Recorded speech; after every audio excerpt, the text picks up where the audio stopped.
Before I talk about Milton's great defense of freedom of speech, I want to talk briefly about what has motivated me to conduct 2 classes today in the free speech area. And while I'm at it, I'd like to note that there is no specific free speech area on campus.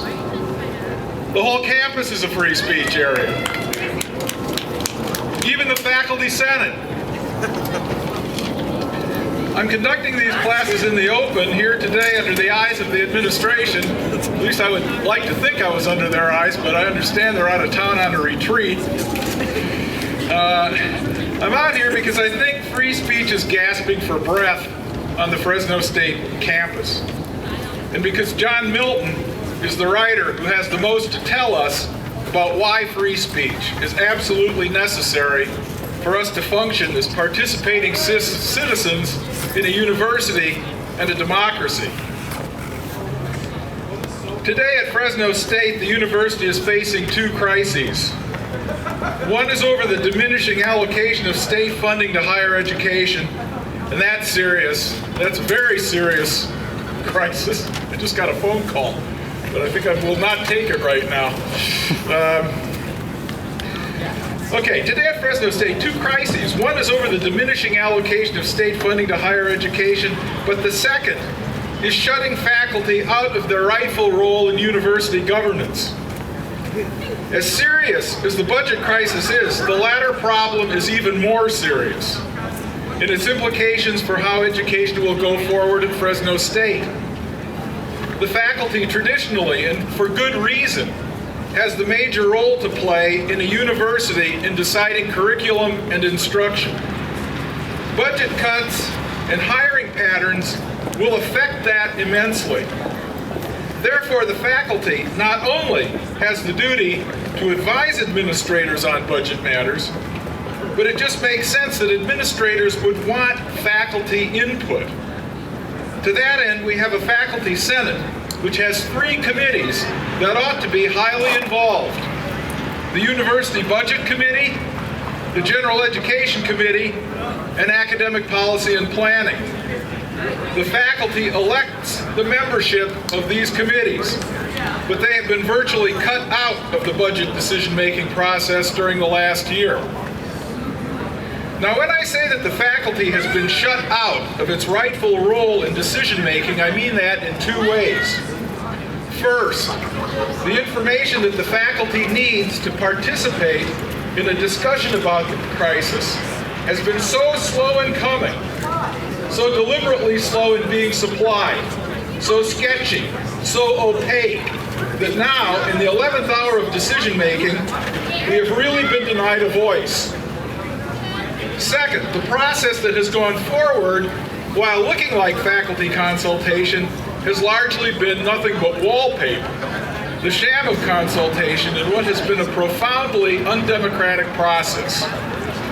In fact, what we had was a special cherry-picked budget task force, not elected by the faculty for the task, but picked by Provost Covino and Michael Caldwell, the chair of the Academic Senate.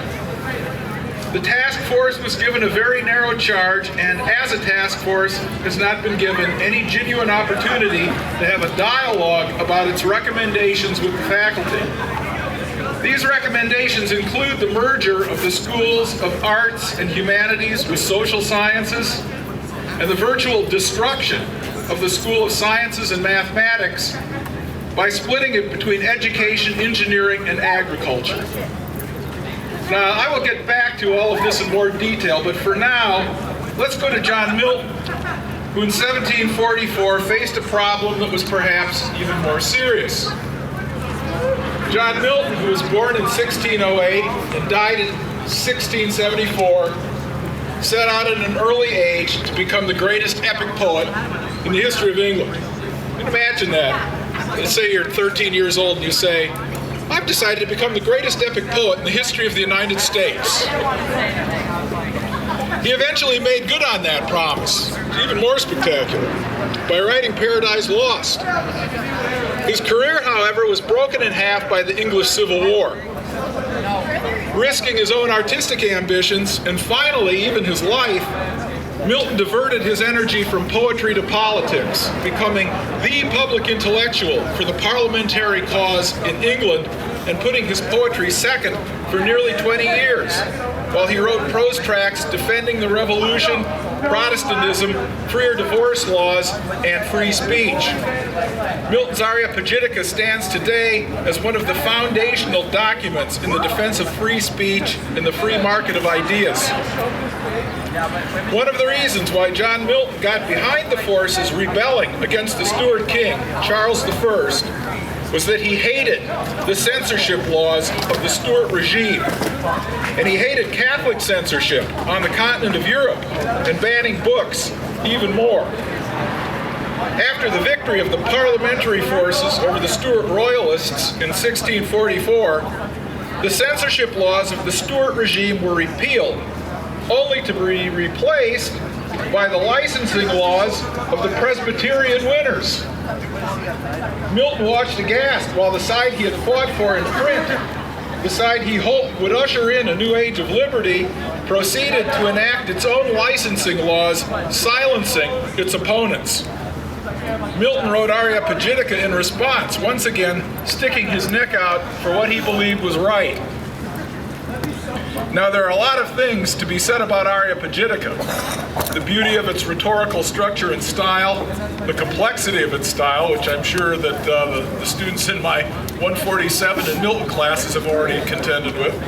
Milton's immense grasp of classical and biblical sources, the historical context of the English Civil War, the Protestant Reformation, and how a great deal of our Aeropagitica finds its way into Paradise Lost. What I propose to do now, however, is to go through some of the most important and significant arguments that Milton makes for free speech by looking at some of the important quotations from Aeropagitica. And I've given these to you on a handout.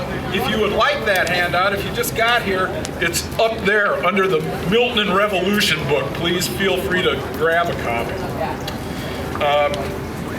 I also have quotations which I will talk about the people who Milton influenced. And I'd like to mention one more piece of background, though, that weird title, Aeropagitica. Where does that come from? It comes from the Areopagus, Mars Hill in Greek. The Areopagus is a bare marble hill in Athens. It got its name from a mythological trial in which Ares, Aeropagitica, the Greek god of war, was put on trial for killing the son of Poseidon. In pre-classical times, Mars Hill was the site of the Council of Elders of Athens, who functioned like a senate, and in classical times it was the site of the chief homicide court in Athens. So the Areopagus was always a place in which controversies were resolved and oratory presented. Most famously, it is the site where St. Paul addressed the philosophers of Athens, recorded in Acts 17. And most obviously, it refers to a speech of the same title, Isocrates' Areopagitica, in which he urges the reform of the court of the Areopagus. You now begin to see why the title appealed to Milton. The Areopagus was a place of debate. And as we will see, Milton believed that truth emerged out of debate that brought new facts and arguments to the surface, the kind of debate that is also a prerequisite for a just legal system, in other words, a fair trial. The kind of debate you can't have if one party controls the flow of information and turns the spigot to a drip. What Milton says about free speech in Areopagitica goes way beyond the specific situation he was confronting, which was the licensing of books. This is called today a prior restraint on speech. If you try to stop somebody from speaking before he's even made the speech or published the book. This licensing is essentially the requirement that books be okayed by the government before they're published. Now, the motive for okaying books prior to publication is to eliminate material that would corrupt the public mind. Religious tracts that are heretical, political tracts that are seditious, or just giving you a bad opinion that you really shouldn't even have to bother considering. Somebody smarter than you always wants to make sure that you are not being influenced toward vice or falsehood. At least that's what they tell you when they deny you access to books.